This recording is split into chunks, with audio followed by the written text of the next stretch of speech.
In this lesson, we're going to look at properties of the scalar product. Now, properties of the scalar product are very similar to algebra. So let's do some proof work here and show what happens when you do certain things with vectors that relate to multiplication in algebra.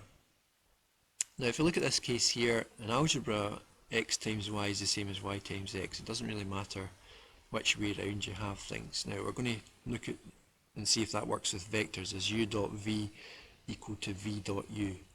So the easiest way to do this is to bring up just some random examples of u and v, vectors u and vectors v. It doesn't really need to be 6, 5 and 1 and 3, 4 and 2. Could be anything. And we'll test this out. So u dot v, that's going to be 6 times 3 plus 5 times 4 plus 1 times 2. That comes out to be 40. Right, so let's try it the other way around. V dot u, so that's going to be 3 times 6. And I think we can see already what's going to happen. 4 times 5 and 2 times 1. So again, that's going to come out to be 40. So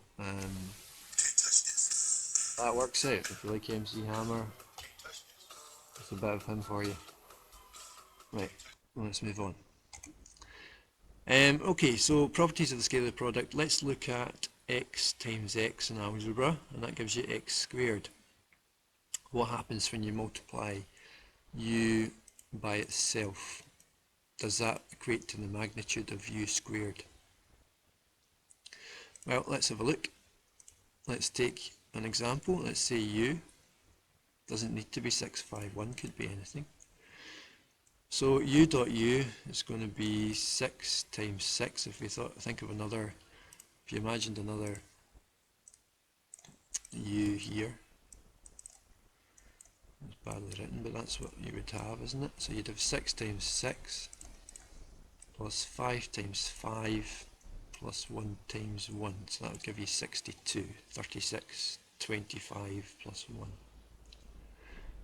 Now if you look at the magnitude of u, then you square root 6 squared plus 5 squared plus 1 squared.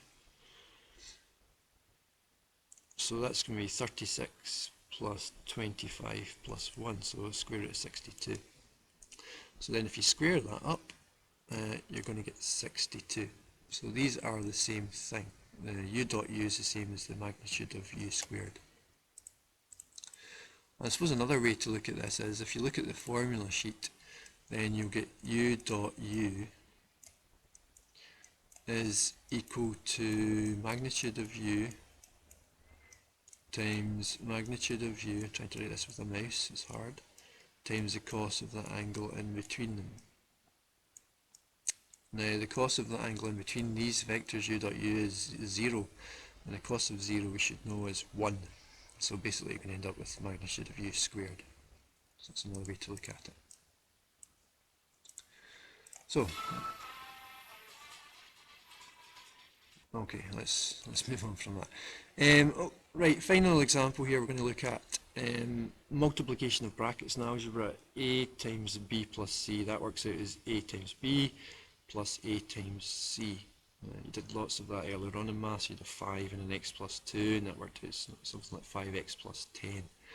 Does it work in vectors? So does that equal a dot b plus a dot c?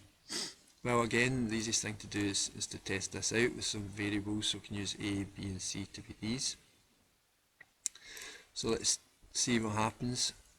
Let's have a look at a dot b, and that's going to be 6 times 3, 5 times 4 plus 5 times 4 and plus 1 times 2, and that comes out to be 40, 18, 20 and 2. And then if we look at a dot c, we're looking at this side of things, you're going to have 6 times 2 plus 5 times negative 1 plus 1 times 2, so that comes out to be 9, because you're going to get 12, take away 10, 12 take away 5, sorry, add 2. So that bit's going to come to 49. What we need to see is the other bit, 49. So if you add b and c together, you're going to get 5. So let's do that at the side and test this. So that's b plus c is going to be 5. 4 add negative 1 is 3, and 2 add 2 is 4. So if we multiply those by a, we're going to get 30 plus 15, so we're at 45 plus 4, which comes to 49. Right, so that works out. So we can do that. We can multiply out brackets and vectors just like we do in algebra. We'll look at this in more detail in the next lesson.